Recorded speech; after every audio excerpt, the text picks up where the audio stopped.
جمعیت العلماء اسلام پاکستان کا ایک 5 رکنی پارلیمانی وفد دارالعلوم دیوبند پہنچا، جہاں ان کا استقبال مہمان خانہ میں ادارے کے محتمم مولانا مفتی ابوالقاسم نعمانی نے کیا اور انہیں ادارے کے بارے میں تفصیلی معلومات فراہم کرائی۔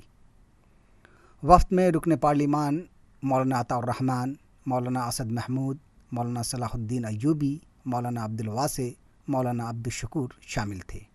وفد نے ادارے کی لائبریری، مسجد رشید اور دیگر شعبہ جات کا معائنہ کیا۔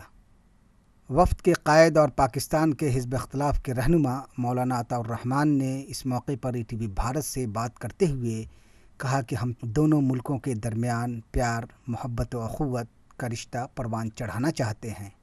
باہمی رشتوں کی استواری سے ہی خطے میں امن و امان کا قیام ممکن ہے۔ مدارس اسلامیہ کو انہوں نے مینار نور قرار دیا۔ میڈیا کے ذریعے دارالعلوم کا نام پاکستان کے جوڑنے پر مولانا عطاء الرحمن نے کہا کہ دارالعلوم دیوبند مادر علمی ہے۔ اس نے ہماری علمی تشنگی کو دور کیا ہے۔ صرف ہم تک ہی نہیں بلکہ دنیا کے کونے کونے میں علوم نبوی کو اس ادارے نے پہنچایا ہے اور پوری دنیا میں اس کے فیض یافتہ علماء اپنی خدمات انجام دے رہے ہیں۔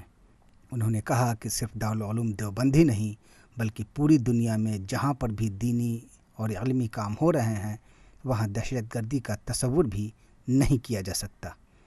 ETV بھارت کے لیے دیوبند سے تسلیم قریشی کی رپورٹ۔